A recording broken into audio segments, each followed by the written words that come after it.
नमस्कार, कंज्यूमर अड्डा में आपका स्वागत है। आपके साथ मैं हूं विपिन भट्ट और आज हम बात करेंगे एक अलग तरीके के साइबर फ्रॉड की, जिसका नाम है डिजिटल अरेस्ट।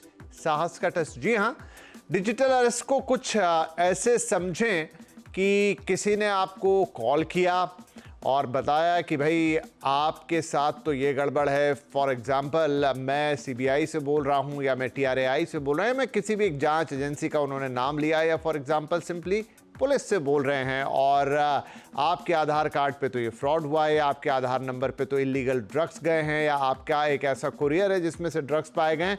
कोई भी ऐसी बात, कोई भी, या आपने कोई चाइल्ड पॉर्न वॉच किया है यूट्यूब पर, या माफ़ कीजिए डिजिटल मीडियम पर, या अपने फ़ोन पर, कोई भी ऐसी चीज़ जिसे सुनकर आप तुरंत डर जाएं, उनकी बातों में आ जाएं, और उसके बाद शुरू होती है डिजिटल फ्रॉड की कहानी। तो आज इसी पर हम बात करेंगे। मैं थोड़े आपको कुछ पॉइंटर्स के ज़रिए समझाने की कोशिश करता हूं कि ये डिजिटल अरेस्ट कैसे किया जाता है, क्यों आप इससे इतना डर जाते हैं और कैसे इस ठगी का शिकार हो जाते हैं। तो देखिए, क्या है ये डिजिटल अरेस्ट? सरकारी अफसर बनकर ठगी की जाती है। मतलब मैंने जैसे आपसे कहा कि किसी भी एजेंसी, चाहे वो जांच एजेंसी हो, चाहे पुलिस हो, चाहे कोई और नियामक एजेंसी हो, उसका कॉल आपको आएगा और फिर वो कहेंगे कि वीडियो कॉल पर आप आ जाइए, और फिर आपको एक सेटअप दिखाई देता है जिसमें बाकायदा एक कोई ऑफिस दिखाई देगा, वहाँ वर्दी वाले लोग दिखाई देंगे। वो आपसे कहेंगे कि हम कस्टम से बोल रहे हैं या यहाँ से बोल रहे हैं। आपको लगेगा कि भाई ये तो सच में कोई उस तरफ बड़ा अफसर मुझसे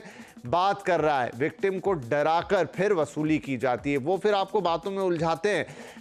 अरेस्ट मतलब आप उस जगह से उठ ही नहीं पाते। वो आपको ऐसा बांध देते हैं बातों के साथ और इस तरह से डरा देते हैं कि आप डिजिटल अरेस्ट हो जाते हैं, और बातों बातों में वो आपका डेटा आपसे मांगते जाते हैं, उसी का इस्तेमाल करते जाते हैं, और इन सारी चीज़ों का जो अंत होता है कि आप फाइनली एक बड़ी रकम उनके सामने लूज कर देते हैं। हाल फिलहाल में आपने पेपर्स पढ़े होंगे, टीवी पे खबरें सुनी होगी, किसी ने 10 लाख, किसी ने 20 लाख, किसी ने 50 लाख, कोई दिल्ली का केस, कोई नोएडा का केस, कोई मुंबई का, कोई पुणे का, जहां पर अलग अलग तरीकों से डिजिटल अरेस्ट किए गए और धोखाधड़ी की गई। एक ऑडियो या वीडियो कॉल आता है, हम विस्तार से इस पे आपको बताएंगे आगे कि एग्जैक्टली क्या होता है, लेकिन चर्चा की शुरुआत करते हैं। हमारे साथ आज कार्यक्रम में जुड़ रहे हैं K&S डिजी प्रोजेक्ट के CEO एस चंद्रशेखर, साइबर के साइबर एक्सपर्ट सुमित विश्वास और हैकी सिक्योरिटीज के CEO गौरव शर्मा। आप सभी का बहुत बहुत स्वागत है। तो चंद्रशेखर साहब, आपसे ही शुरुआत करते हैं। मैंने एक मोटा एग्जाम्पल तो दे दिया कि डिजिटल अरेस्ट क्या होता है। इन दिनों काफ़ी ज़्यादा इस तरह के फ्रॉड सामने आ रहे हैं। क्या कारण है? क्या ये जो शिकार इसका बन रहे हैं, इतना आसान है डिजिटल अरेस्ट के जरिए कि आप बस किसी को बोल दो कि ये हो गया है और वो आपकी बात मान के घंटों बैठा रहेगा आपके सामने? क्या हो रहा है? तो जो लोग ये डिजिटल अरेस्ट वाले क्राइम कर रहे हैं, ये आदमी के साइकोलॉजी पे और मनोविज्ञान पे खेल रहे हैं। तो इनके टारगेट जनरली होते हैं जो थोड़े से बुजुर्ग लोग हों, जो अकेले हों, जिनके पास पेंशन फंड हो। और डिजिटल अरेस्ट के माध्यम से उनको ये बोला जाता है कि आप और किसी को मत बताइए, नहीं तो आपके घर वाले भी का शिकार हो जाएंगे। तो बड़े सटीक तरीके से ये टारगेटिंग होता है कि बुजुर्ग हो, जिसके पास पैसे हो, और किसी ऐसी एजेंसी का नाम लेते हैं जो दिल में भय पैदा कर देता है।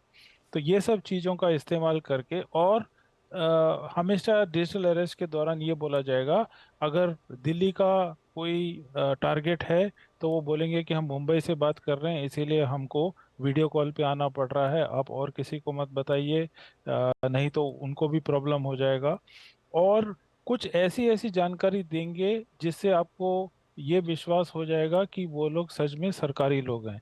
या तो वो मोबाइल नंबर का कुछ अंश बताएंगे, या आपका आधार कार्ड का कोई अंश बताएंगे, और फिर आपका जो विश्वास है वो जीत लेंगे। उसके बाद जैसे आपने बोला, वो सरकारी दफ्तर दिखाएंगे, यूनिफॉर्म में कोई आदमी आएगा, बोलेगा कि मैं आपको बचाना चाहता हूँ, वो सहानुभूति प्रकट करेगा, और फिर उनको बचाने के लिए उनसे पैसे लेगा। तो सुमित जी, ये बताइए कि ये तो एक फाइनल क्राइम सीन लग रहा है कि आपको डिजिटली अरेस्ट किया, लेकिन जिस तरीके से वो अपना टारगेट चूज कर रहे हैं। जैसा चंद्रशेखर जी बता रहे कि आमतौर पे बुजुर्ग लोग, आमतौर पे ऐसे लोग जिनके पास थोड़ा पैसा इकट्ठा हो या वो आसानी से आपके झांसे में आ जाएं, क्या इसके लिए कोई पहले रेकी की जाती है, पहले कुछ डेटा इकट्ठा किया जाता है कि आखिर किसे टारगेट करना है, किसके बैंक अकाउंट में कितने पैसे होंगे, ये कब घर पे अकेले रहते हैं, क्योंकि एट रैंडम तो शायद किसी को कॉल जा नहीं सकती। इसका सबसे पहले ना मैं ये बताना चाहूँगा कि सबसे पहले thank you for calling me on this.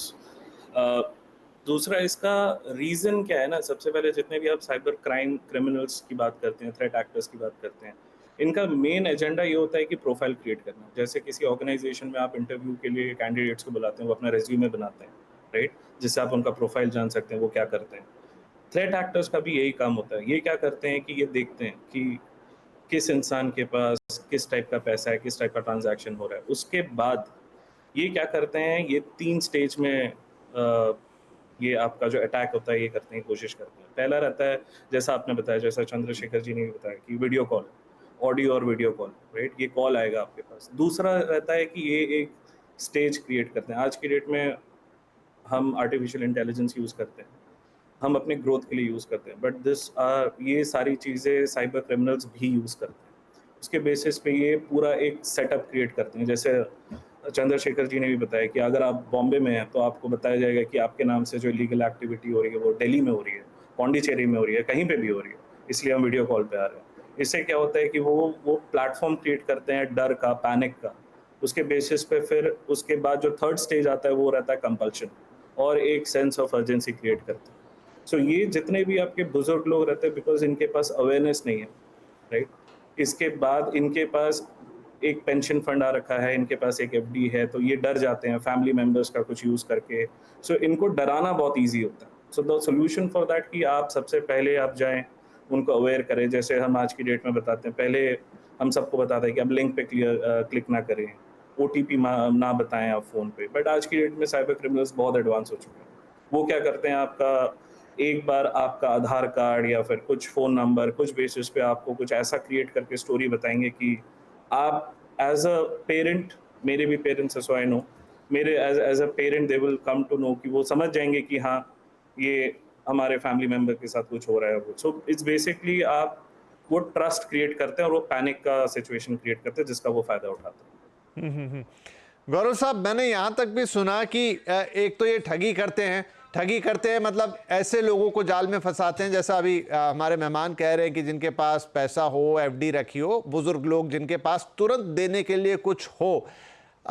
किस तरीके से आप पूरा ट्रांजैक्शन करवाते हैं, क्योंकि क्या कहेंगे कि मैं आपको एक अकाउंट नंबर दे रहा हूं, आप इसमें पैसे ट्रांसफर कीजिए, इस तरह की चीजें करते हैं। मैंने तो यहां तक सुना, मुझे पता नहीं इस तरह की घटना सच में हुई या नहीं, क्योंकि बातों बातों में बहुत सारी चीजें सामने आती है, कि आपसे ऑनलाइन ही लोन लेने को कहा गया कि आप एक क्विक लोन लीजिए और उसके जरिए हमें ये पैसे भेजिए, और ये हुआ भी। क्या इतना वो सब कुछ कर जाते हैं आपसे, बैठे बैठे 5-6 घंटे में इतना करा जाते हैं? ये चीज का आंसर ऐसे ओके, तो सबसे पहले तो हाँ जी, ये सवाल गौरव जी से। सबसे पहले तो इसका thank you so much Vipin ji for inviting me over here, right. ये एक आपको इसके बारे में बताने के लिए ना, तो सबसे पहले मैं आपको एक किस्सा बता देता हूँ। ये आई थिंक सो शिमला जिले का किस्सा है, जहाँ पे एक जो फौजी रिटायर है वो अराउंड अपनी पूरी पेंशन लेके, सारा जो उनको पैसा इकट्ठा होके वो लेके आए थे, एंड अराउंड वो 20-25 लाख का कुछ था, ठीक है। एंड उनको बहुत सारे फ्रॉड कॉल्स आ गए, तो इसमें बहुत सारी इन्वेस्टिगेशंस भी हुई और इसमें हमें बहुत सारी चीजें भी पता चली कि जो बैंक्स का जो अपना डेटा होता है और जो डेटा हमारे पास होता है, तो हम बहुत सारे डिफरेंट फॉर्म्स पे क्लिक कर देते हैं। जैसे हम सोशल मीडिया यूज करते हैं, हम इंस्टाग्राम, फेसबुक यूज करते हैं। आजकल तो इतनी सारी इन्फॉर्मेशन हमें फेसबुक पे मिलती है, तो हम उस पे लिंक पे क्लिक करने जाते हैं। तो जब हम लिंक पे क्लिक करने जाते हैं तो उसमें बहुत सारी चीजें आती है कि आप अपना डिफरेंट एक फोटोग्राफ बनाएं, अगर आप एक फौजी हैं, अगर आप एक डॉक्टर हैं तो अपना अलग से फोटोग्राफ, AI और डीप फेक जो हमने अभी हाल ही में ही सुना है, राइट। तो उससे भी वो काफी सारी इंफॉर्मेशन लेते हैं, सर्वे लेते हैं, जिससे उनके पास एक डेटा क्रिएट होता है। ये तो एक तरह का डेटा हो गया। और दूसरी तरह का डेटा जो आपके जो डिफरेंट जो आपके बैंक वेबसाइट्स है, डिफरेंट जो बैंक सिनेरियोज हैं, सो उसमें भी बहुत सारे अटैक्स होते हैं, तो उससे भी बहुत सारा जो डेटा लीक होता है, तो उनको एक इजी वे मिल जाता है इन्वेस्टिगेशन और उनको देखने का कि किन लोगों के पास और किन लोगों के अकाउंट में बहुत सारा अमाउंट है। और जब उनको ये चीज पता चलती है, then they do the further part of that one. वो उनको कॉल करेंगे, बहुत सारे कॉल करेंगे और उनको नंबर ऑफ लिंक सेंड करने की कोशिश करेंगे जिससे वो उस पे फिश अप हो जाएं। और जब वो उनसे जो लिंक पे उन्होंने क्लिक कर दिया, अभी हाल ही में ही एक और केस हुआ था recently, that was there in Hamirpur. वहां पे मुझे कॉल आया फ्रॉम साइबर सेल कि सर इसमें आप हमें कैसे मदद कर सकते हैं। तो उसमें भी लाइक सेम केस था। उसमें यू कैन से एक पर्सन को बहुत सारे कॉल्स आ गए थे और वो एक ही चीज कह रहे थे कि आपके व्हाट्सएप से एक मैसेज आया है, आपके व्हाट्सएप से एक मैसेज आया है। सो उनको एक कंसर्न हो गया कि अब मुझे किस तरह का मैसेज, मेरा व्हाट्सएप नहीं चल रहा है, उनका व्हाट्सएप ओपन नहीं हो रहा है और वो किस तरह का मैसेज आ रहा है। सो वो एक मैसेज आ रहा था कि आप एक ऐप डाउनलोड करें, ऐप डाउनलोड करें। तो ये बहुत ज्यादा ठगी जो रैकेट्स हैं वो बेसिकली इसमें काम कर रहे हैं और आपको ये आश्वासन इतना दे देते हैं कि आपको लगता है कि नहीं, ये actually they are calling a genuine person and then आप उसमें सोचते हो कि ओके तो मुझे कुछ करना चाहिए। देन वहां से आपको रिपोर्टिंग का सिलसिला वहीं से स्टार्ट होता है और आप सोच में पड़ जाते हो कि हाँ मुझे ये चीज करनी चाहिए। और हाँ, जब आप यही आगे जो बढ़ चीज जाते है, हो, तो यही at चीज last है। आपको थोड़ी पता आश्चर्य की बात है चंद्रशेखर साहब की, चलिए ठीक है, मेरे ऊपर कोई ऐसी कॉल आ गई जिसने मुझे साइकोलॉजिकली थोड़ा इम्पैक्ट किया, डराने धमकाने की कोशिश की और फिर ये कहा कि आप ऐसे फला केस में हैं या आपका यह है। देखिए मतलब अमूमन तो ये सारी झूठी बातें होती हैं, आदमी सिर्फ डरता ही है, लेकिन कहां तक ऐसा सब कुछ चला जाता है कि वो डर भी गया, उसने लाखों रुपए दे भी दिए। भाई मान लीजिए कि कुछ ऐसा हो भी गया है तो क्या सीधे में अपने उठा के 1000, 2000, 10,000 समझ में आता है, लेकिन जो नंबर्स हमें मिलते हैं 10 लाख, 20 लाख, 60 लाख तक का नंबर है, इतने पैसे लोग भेज देते हैं चंद्रशेखर जी। हाँ, वो उनको जिंदगी और मौत का वो सिनेरियो दिखाते हैं। उनको बोलते हैं कि भाई आपका फैमिली बर्बाद हो जाएगा, आप मनी लॉन्ड्रिंग केस में फंस गए हैं, ये बहुत सीरियस है, और फिर आपके फैमिली मेंबर भी इन्वॉल्व हो जाएंगे। तो जो बुजुर्ग आदमी होता है वो सोचता है, या कोई ऐसी चीज बताएंगे जिससे मतलब बहुत शर्म आए, जैसे चाइल्ड पोर्नोग्राफी या कुछ, ये अगर आउट हो गया, या ड्रग्स के बारे में आपका नाम उससे जुड़ गया, आपने 70 साल या 65 साल आपने बाइज्जत गुजारे हैं, और अचानक कोई ऐसी घटना हो जाए कि सोसाइटी में आपका नाम पूरा खराब हो जाए, और उससे कोई आदमी आपको पूरा सहानुभूति के साथ बचा रहा है और बदले में सिर्फ 20 या 25 लाख मांग रहा है, तो फिर उस चक्कर में फंसना काफी स्वाभाविक है। तो ये पूरा एक मनोवैज्ञानिक दबाव ऐसे बनाते हैं कि उनको लगता है कि भाई कोई बात नहीं, पैसे चले जाएं पर कम से कम हमारे घर वाले या हमारी इज्जत बच जाएगी। जी चलिए, तो सुमित साहब यहाँ ये बताना बहुत ज़रूरी है कि आखिरकार मान लीजिए ये तो कॉल किसी के भी पास जा सकती है, किसी को भी इस तरह की कॉल आ सकती है, तो कैसे उस कॉल को पहचानना है, कैसे उससे बचना है, क्या कुछ होता है, क्या देश की एजेंसियां ऐसा कोई तरीका इस्तेमाल करती भी हैं, ये इंपॉर्टेंट। एक छोटा ब्रेक ले लेता हूं, ब्रेक के बाद आऊंगा तो हमें यही एक्सप्लेन करना है दर्शकों को कि इससे बचने या इसको पहचानने के क्या तरीके होंगे और क्या क्या उपाय आप कर सकते हैं और कहां फाइनली इसको रिपोर्ट किया जाना चाहिए। छोटा ब्रेक, तुरंत हाजिर होंगे।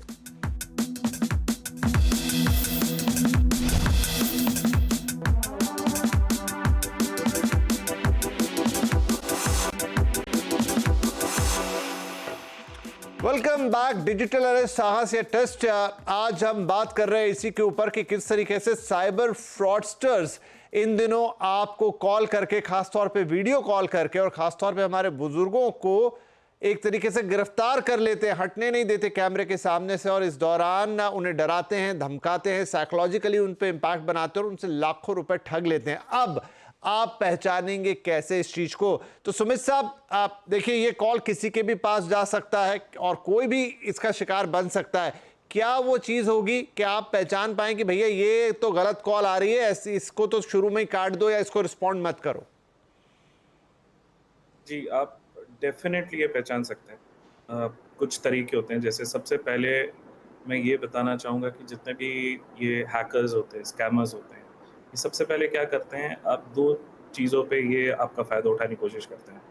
सबसे पहला चीज़ होता है आपका ग्रीड, जो आपको लगता है कि आपको ईज़िली पैसा मिल सकता है, जो आज हम देखते हैं लॉटरी स्कैम होता है, जॉब स्कैम होते हैं, कॉल सेंटर स्कैम वगैरह होते हैं। दूसरा जो होता है वो होता है डर, पैनिक सिचुएशन क्रिएट करने का। अब इससे बचने का तरीका कैसे होता है, 3 स्टेजेस में करते हैं। सबसे पहले आपने जैसे बताया विपिन जी कि आपको एक वीडियो कॉल आता है, ऑडियो कॉल आता है। सबसे पहले तो आपको अगर व्हाट्सएप में कोई अननोन नंबर से कोई भी कॉल आता है, आप ना उठाएँ।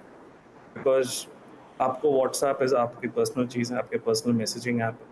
आपको वही कॉल उठाने चाहिए जो आपको आपके कॉन्टैक्ट्स में से आ रहे हैं, नंबर 1। नंबर 2, अगर जब आप कॉल पे रहते हैं तब आपको सबसे पहले ये कुछ प्लेटफ़ॉर्म क्रिएट करने की कोशिश करते हैं, आपको डराने की कोशिश करते हैं। एक आपको पूरा ऐसा सिनेरियो बना देंगे जहाँ पे आपको दिखेगा कि आपको एक इंडिविजुअल कॉल कर रहे हैं जो दिखा रहे हैं कि वो पुलिस है, कहीं हिमाचल प्रदेश से है, कर्नाटका से, कहीं से है। दूसरा, आप उसी कॉल पे आपको पुल किया जाएगा और आपको बोला जाएगा कि ये कंसल्टेंट है किसी टेलीकॉम डिपार्टमेंट के या कहीं के, राइट? फिर उसके बाद आपको दिखाया जाएगा कि ये लोकल पुलिस स्टेशन से भी है या यहाँ से आपके नाम पे लीगल चीज़ें हैं। अब इससे होता ये है कि आप वहीं उसी मोमेंट पे आप डर जाते हैं। सबसे पहला चीज़ उन्होंने क्या किया, प्लेटफ़ॉर्म सेट कर दिया। दूसरी चीज़ जो आपको समझनी है कि ये आपको प्योर प्ले डराने की कोशिश की जा रही है, क्योंकि आप क्रिमिनल नहीं हैं, आपने कुछ गलत नहीं किया, तो आपको डरने की क्या ज़रूरत है। थर्ड थिंग होता है एक सेंस ऑफ अर्जेंसी। आपको किसी न किसी तरीके से, चाहे वो सिम्पैथी यूज़ करके या फिर किसी न किसी अर्जेंसी के ऊपर आपको बोला जाएगा कि आप इतने पैसे पे करिए। सिंपल सी बात है, जब आप किसी आप अब डिजिटल एरा में हैं हम फ़ोन यूज़ करते हैं आजकल। फ़ोन बात करने के अलावा बहुत चीज़ें करते हैं। आप फ़ोन के अलावा अगर आपको कोई रैंडम इंसान आके आपको अगर पूछता है कि आपका बैंक नंबर क्या है, आपसे पैसे माँगता है रैंडम, आप देते हैं? तो यही सवाल ऑडियंस की तरफ है कि आप जब रैंडम इंसान को पैसे नहीं देते या तो आप अपना इन्फॉर्मेशन नहीं देते, तो आप रैंडम फ़ोन के ऊपर आप क्यों एक्ट करते हैं? ये राइट। किसी भी हो सकता है। सही है। एक चीज गौरव ये भी सुनने में आई कि ये कॉल आते हैं वो कंप्यूटर्स के द्वारा किए जाते हैं, तो जो अमूमन 10 डिजिट का नंबर हमारे पास आता है वो नहीं होता, ये 9 डिजिट होगा, कई बार 11 होगा। क्या इससे आप पहचान सकते हैं, मतलब ऐसा कोई अननोन कॉल आए, वो वीडियो कॉल है या ऑडियो कॉल है और डिजिटल माध्यम से आ रहा है, तो आप उसके डिजिट काउंट करें? जी, जनरली इसमें क्या रहता है कि आपके पास जब भी कोई कॉल आता है तो उसमें जब भी कोई अननोन नंबर कॉल आता है तो उसमें आपका कंट्री कोड रहता है। जैसे अपना इंडिया का जो कंट्री कोड है वो +91 है। तो मोस्टली जो भी ये अटैक्स किए जाते हैं +91 से भी किए जाते हैं, ऐसा नहीं है कि नहीं किए जाते हैं, बट अमूमन ये देखा गया है कि +1 जैसे यूएस एंड अदर कंट्री से भी, अफगानिस्तान जैसे कंट्री से भी, और जैसे दर्शाया जाता है कि वो कंट्री दूसरी यूज कर रहे हैं, right, +92 and all different Pakistan जैसे डिफरेंट कंट्री कोड यूज करके वो सेंड कर सकते हैं आपको और कॉल कर सकते हैं। बट अमूमन ये भी देखा गया है कि वो आपके ही लाइक इंडिया में ही कहीं ना कहीं होंगे, but they are using your VPNs, virtual private networks, जिससे कि अब वो आपको वहां से वीओआईपी कॉल कर रहे हैं और यू कैन से ये लगता है कि हमें कि ये कहीं और से कॉल आ रही है। और अधिकतम ये भी अभी रिसेंट की ही न्यूज है, अभी जो आपका अटैक रिसेंटली एक साइबर क्राइम में गुड़गांव में, I was there also the part of it. So we have actually got 133 और like 140 people, they were working into this particular racket, or they were also not knowing कि they were doing these kind of attacks, right? So the people जो वहाँ पे hired थे, जो वहाँ पे काम कर रहे थे, उनको भी ये सारी चीजें पता नहीं थी, but they were doing that particular thing as a job role. उससे क्या होता है, आपका नंबर दूसरा होता है और वो अगले ही जैसे ही उससे वो अटैक करने की कोशिश करते हैं, मनी लॉन्ड्रिंग करने की कोशिश करते हैं, मनी लेने की कोशिश करते हैं, अगले ही 2 घंटे बाद वो नंबर बंद कर देते हैं। इससे क्या सबसे ज्यादा मुश्किल ये रहती है कि ट्रैक करना बड़ा मुश्किल हो जाता है पुलिस कर्मचारियों के लिए भी और साइबर कर्मचारियों के लिए भी, कि किस तरह से अब हम उन्हें ट्रैक करें, क्योंकि 2 घंटे बाद आपका नंबर बंद हो जाता है इसमें। ठीक है चंद्रशेखर साहब, एट लास्ट सवाल ये कि ऐसी बहुत सारी घटनाएं तो हमारे संज्ञान में आती ही नहीं होगी, क्योंकि बहुत सारे लोग बताते नहीं हैं, छुपाते हैं, उनको लगता है ये कैसे बताऊं, थोड़ी शर्मिंदगी वाली बात भी होती है, या कईयों के साथ हो सकता है कि पूरी तरह फ्रॉड ना होता हो, लेकिन नंबर 1 तो इनको रिपोर्ट करना ज़रूरी है। अब सरकार ने चक्षु पोर्टल बना रखा है, नंबर्स भी निकाल रखे हैं, कि या कितना आसान है इनको रिपोर्ट करना और कितनी आसानी से दर्शक या जो भी लोग देख रहे हैं शो, या जिनके साथ भी ऐसा हो या ना भी हो, और अगर उन्हें लगता है ये कहीं हो रहा है किसी के साथ, रिपोर्ट कैसे करना है? हाँ, ये सबसे अहम सवाल है और ये चक्रव्यूह से कैसे बाहर निकलना है ये भी आपको दर्शकों को बताना जरूरी है। तो सबसे पहले तो अपने बैंक को आपने इन्फॉर्म करना है कि इस तरह की घटना घटी है और ये आपका अकाउंट नंबर है और इस अकाउंट में हमने पैसे भेजे हैं, तो बैंक को सूचित करना बड़ा ज़रूरी है। तो किसी एक बैंक अकाउंट में आपका पैसा जो जाता है, उसके बाद उस पैसे को ये स्कैमस्टर्स और छोटे छोटे भागों में बांट देते हैं, उससे ज़्यादा और भी छोटे भागों में बांट देते हैं। इसको ये क्रिमिनल्स चूरा करके बोलते हैं कि हमने अमाउंट को चूरा कर दिया। तो जितना जल्दी हो सके बैंक को बताना है, नेशनल साइबर क्राइम पोर्टल में अपना शिकायत दर्ज करना है। उस शिकायत दर्ज करने के बाद एक रेफरेंस नंबर मिलता है। उस रेफरेंस नंबर को लेके साइबर क्राइम निकटतम साइबर क्राइम पुलिस स्टेशन में जाके अपनी रिपोर्ट दर्ज करवानी है। और इसके बाद पुलिस क्या करती है कि उन बैंक अकाउंट्स को फ्रीज जी कर देती है, और जितना पैसा है वो वहीं पे रुक जाता है।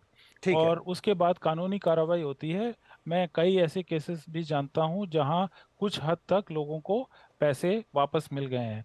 एक बार पुलिस के पास ये फ्रोजन अकाउंट के पैसे आ जाते हैं, हम्म, उसके बाद ये लोग वो सुपरदारी और इंडेमनिटी बॉन्ड उनको देना पड़ता है कोर्ट के सामने, जी। जिसमें उसके बाद उनको ये पैसा तो वापस मिल रिपोर्ट सकता करना है। बहुत जरूरी है, मतलब आप इसको छुपाइए मत, अपने बैंक को बताइए, अपनी निकटतम साइबर क्राइम सेल को बताइए। ऑनलाइन किस तरीके से आप इसकी शिकायत कर सकते हैं, बाकायदा एक फोन नंबर भी है 1930, ये सब आपकी स्क्रीन पे लगातार चल रहे हैं। और एक इंपॉर्टेंट बात आपको कार्यक्रम खत्म करने से पहले बता दें कि देश में डिजिटल अरेस्ट जैसा कोई सिस्टम एग्जिस्ट नहीं करता। ना पुलिस, ना कोई दूसरी जांच एजेंसी, ना कोई संस्था डिजिटल अरेस्ट जैसा काम करती है। तो इस नाम पर अगर आपसे कोई भी फोन आए और वो कहे कि हम फलाने ऑफिस से, फलानी एजेंसी से, फलाने पुलिस स्टेशन से बोल रहे हैं और अब वीडियो कॉल पर आइए, आप समझ जाइए कि ये एक फर्जी कॉल है। और मान लीजिए वो असल भी है किसी कारण से, तो आप एक बार मना कर देंगे तो दोबारा ऐसा कुछ नहीं है कि आप पे क्राइम रजिस्टर हो जाएगा,